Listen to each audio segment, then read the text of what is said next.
সংগ্রামী সাধারণ সম্পাদক, বর্তমান সভাপতি মহোদয়, সাবেক সভাপতি মহোদয়, আমার মহানগর শাখার নেতৃবৃন্দ যারা এসেছেন, রাত অনেক হয়ে গেছে, আমি নাম বলে সময় নষ্ট করতে চাই না।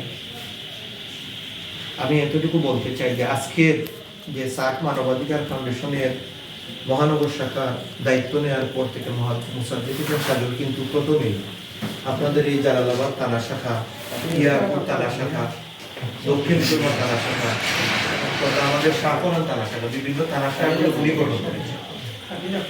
এই সার্ক মানবাধিকার ফাউন্ডেশন থেকে তৃণমূল পর্যায়ে নিয়ে যাওয়ার জন্য মুসাদ্দিক হোসেন সাজুলের বিশাল একটা অবদান। এর আগেও মহানগর কমিটিগুলো ছিল মুসাদ্দিক হোসেন সাজুল সভাপতি হওয়ার আগে, কিন্তু তার দূরদর্শী পরিকল্পনা, মানুষের সাথে ভালোবাসা এবং সম্পর্কের খাতিরে মুসাদ্দিক হোসেন সাজুল এই মহানগর শাখাকে বিভিন্ন উপশাখা যেগুলো থানা শাখা উনিই গঠন করেছেন। কিন্তু এর আগে অনেক সভাপতি হয়েছেন, কেউই কিন্তু এই থানা শাখাগুলো গঠন করে নাই। এবং থানা শাখা গঠন করা আসলে নেতৃত্বের একটা বিষয়, সাজুলের মধ্যে নেতৃত্বের একটা বিষয় ছিল। তিনি বিশ্বনাথ উপজেলায় প্রেস ক্লাবের প্রতিষ্ঠা করেছেন এবং প্রেস ক্লাবের প্রতিষ্ঠাকালীন সভাপতি, সাংবাদিকদের অধিকার নিয়ে, মানুষের অধিকার নিয়ে কাজ করছেন। সর্বোপরি একজন সফল ব্যবসায়ী ছিলেন। এই এলাকায় যারা বসবাস করেন জানেন উনি হাউজিং ব্যবসার সাথে জড়িত ছিলেন।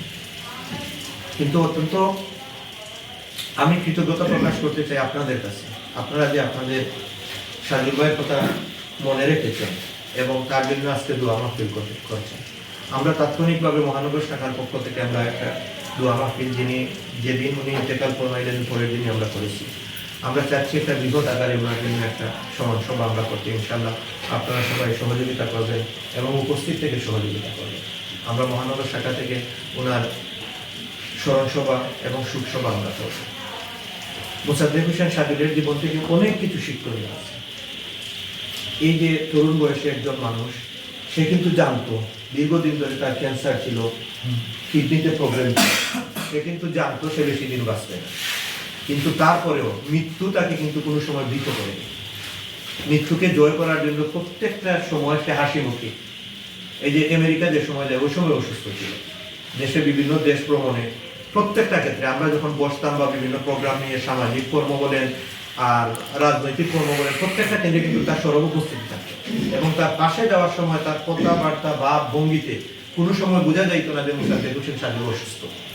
এই যে বিগত সিটি কর্পোরেশনের নির্বাচনে মেয়রের সাথে ভালো সম্পর্ক ছিল, বিশেষ ভূমিকা রেখেছে। আমাদের মহানগর শাখার সহসভাপতি অ্যাডভোকেট জয়শ্রী দাস, উনিও তার সহপাঠী, কিন্তু তারা এক বেসমেন্ট, উনিও 13, 14, 15 নম্বর ওয়ার্ডে কাউন্সিলর পদে, কিন্তু তার প্রত্যেকটা প্রোগ্রামে সে উপস্থিত রেখেছে, ঘরে ঘরে গিয়ে ভোট চেয়েছে। মেয়র আমাদের আনোয়ারুজ্জামান চৌধুরী মহোদয়ের সঙ্গে তার এলাকার কৃতি সন্তান, সে সাথে ভালো সম্পর্ক, সেই হিসাবে তিনি কাজ করেছেন। সামাজিক অঙ্গনে দেখবেন আপনারা এই যে সার্ক মানবাধিকার ফাউন্ডেশন, অন্যান্য বিভিন্ন মসজিদ, মাদ্রাসা, অসহায় দুস্থ শিশুদের কল্যাণে সবসময় কাজ করে গেছে। কিন্তু সে জানতো আমি আর বেশি দিন বাঁচবো না। লন্ডন যাওয়ার আগেও প্রায় সারা রাত আমাদের সাথে আড্ডা দিয়েছে। লন্ডন যাওয়ার পরে, যখন অসুস্থ হওয়ার পরেও মাঝে মাঝে আমাদের মধ্যে যোগাযোগ হয়েছে।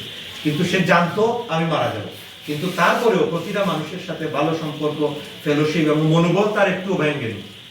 কারণ আমি যদি জানি যে আমি মারা যাবো, কিন্তু আমার মনোবল, সামাজিকতা থাকবে না।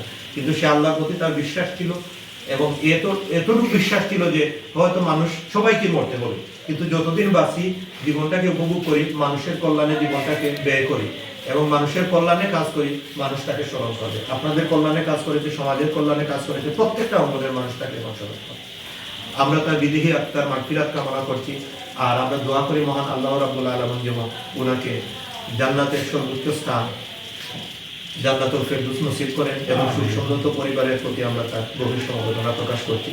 সর্বশেষে আমি আবারও আমার কৃতজ্ঞতা প্রকাশ করছি সার্ক মানবাধিকার ফাউন্ডেশন জালালাবাদ থাকার সভাপতি, সাধারণ সম্পাদক সহ নেতৃবৃন্দ এবং সাবেক সভাপতি সহ সবার কাছে, যে কেউ এই অবিনশ্বর পৃথিবীতে আমরা স্থায়ী থাকবো না, সবাই সবার জন্য আমরা দোয়া করব।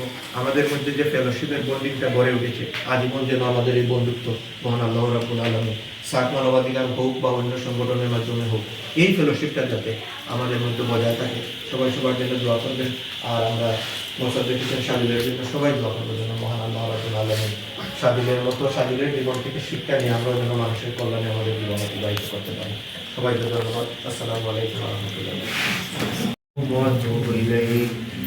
ولا حول ولا قوة إلا بالله العلي العظيم سبحان الله وبحمده سبحان الله العظيم لا إله إلا الله محمد رسول الله